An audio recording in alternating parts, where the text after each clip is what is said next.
What it is, Montano, Peace and Grease here.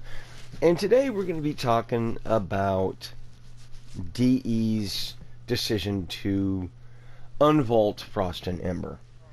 So before I comment on this, I really kind of need to provide you with some context. And if you're a newer player, this will be good information for you in knowing what you should be focusing on for future plat gains. So, as experienced players in Warframe, what we do is when there is an unvaulting, as we are currently in with Nova and Mag, for example, we then run those missions like crazy and acquire as many of these relics as we possibly can, because unvaultings are a limited time event. You have a certain amount of time to acquire all of these relics that you possibly can and run these relics to rack up sets of these unvaulted items.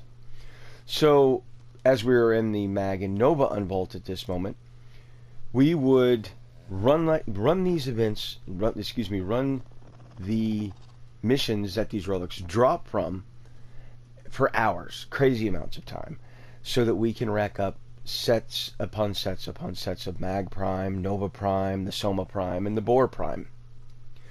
And then we sit on these sets. We hold on to them for, anywhere from 6 months to a year or more. Now, we do this because it increases the value. The longer we go when these items are vaulted, the more value they begin to gain. To give you an example of this, prior to this Mag and Nova unvaulting, there were people literally selling just the Nova Prime chassis for 200 to 300 plat. By itself, just the chassis, no other. That's not even the set, just the one part, the chassis, for 200 to 300 plat.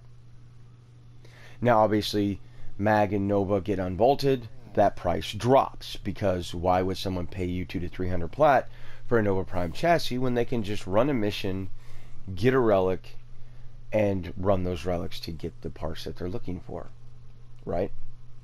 So if you're wondering as a new player, what should I be doing for, future plans to gain plat, this is what you do.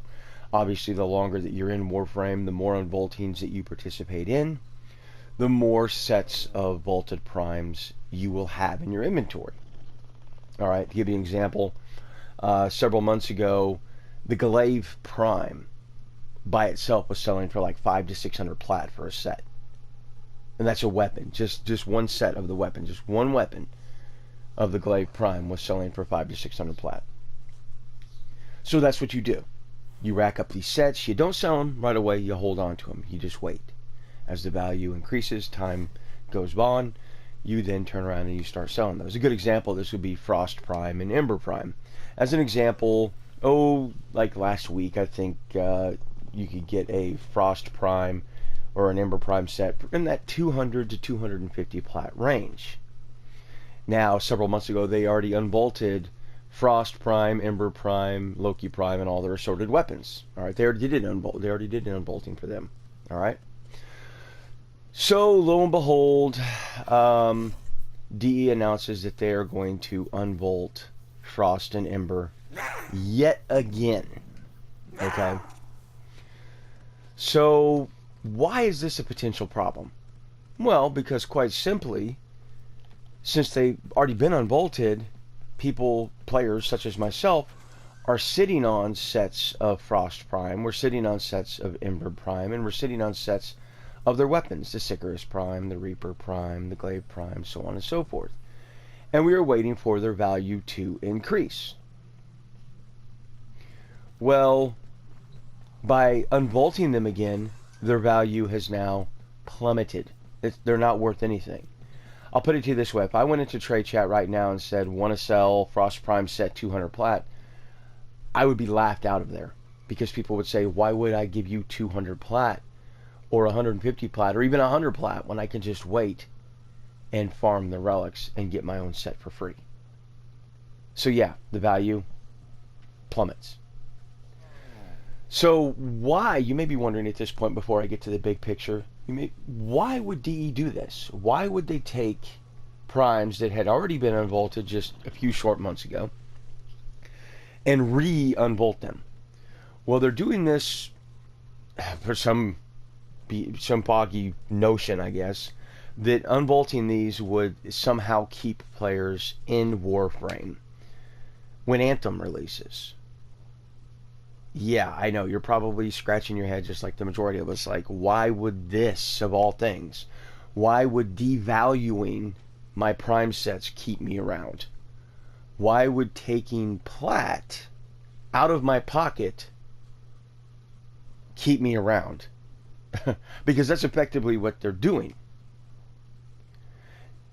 Now, for those of you guys that are going to say, well, just wait another 6 months and their value will go back up again. Okay. Here's the big picture, the forest through the trees, if you will. If DE has no problem devaluing the prime sets that we've already acquired, what's going to keep them from doing it in another 6 months? Let's say, for example, you're, as a new player, you're here to rack up a few sets of Mag and Nova Prime, and you're thinking, cha-ching, here in another 6 months, I can be able to sell my Nova Primes and Mag Primes and Boar and Soma Primes for a good amount of plat. Oh, but guess what? 6 months from now, DE, BioWare is going to release a DLC for Anthem. So what does BioWare do? Oh, we're going to re-unvault Nova and Mag Prime. And now they've just devalued your sets. Another 6 months from now, they devalue more sets. Another 6 months, more sets. Another 6 months. You see my point? If they would disrespect the player's time investment now, they can do it in the future. So that's the big picture. That's the forest through the trees. That's the problem here. Now, players like myself that have invested hours into racking up tons of Frost Prime and Ember Prime and their weapon relics, and opening those relics and getting sets of these primes in our inventory, how are we being reimbursed? The answer is we're not. So the big question is, how is this going to keep me in Warframe? By disrespecting my time investment, by taking plat out of my pocket, how do you really think this is going to keep me around? The answer is obviously it's not going to. So, big picture, what should have DE done here? Well, there are a few mods that were one-time event only mods or that have an extremely low drop rate. Why not have a event in which those mods, like, what was it, the Prime Charged Chamber? That was a one-time event mod. Why not bring that back? I guarantee you players, including myself, would have farmed that event like crazy. How about mods like Kinetic Diversion? That mod has a miserably low drop rate on the planes. Why not include it in this event? Increase the drop rate just ever so slightly. Again, I guarantee you players like myself would have stayed around and ran that mission, that event, like a madman. That would have been an ideal scenario in which you would have kept players here in the Warframe game and kept us running the missions. Unfortunately, this move is going to have an adverse effect because you're going to turn people off. When you take a large subset of the community and say, oh, all that time you invested to get those relics and crack those relics and get those prime sets, yeah, it was a complete and total utter waste of time. Congratulations, here you go. That's going to have the adverse effect, and it's going to send people flocking to Anthem versus actually keeping them here. Alright? Not to mention, just an unvaulting by itself isn't going to be enough to keep your experienced players in the game. It's just not. You have to have something truly epic, something truly cool to combat that potential flight risk of players going to a different game. It has to be great. And I can tell you right now, taking plat out of my pocket, that's not great. That's not a good thing. So in case you were wondering why there is a large majority of the community that is upset by this, that's why. And why you should be concerned going forward. Because any prime sets you earn in unvaultings aren't safe anymore. You're not guaranteed plat with them anymore. At any point, DE could just say, unvaulted, and destroy the value. Take plat out of your pocket. Render any time, the hours of time you spent grinding for those relics and sets, completely and totally useless, a waste of time. So that's kind of the deal. So hopefully that provides you guys with some information. And you guys let me know down in the comment sections, how do you feel about this? Because I can tell you, I'm none too happy at all about this. But let me know what you guys think. And until next time, peace and grease.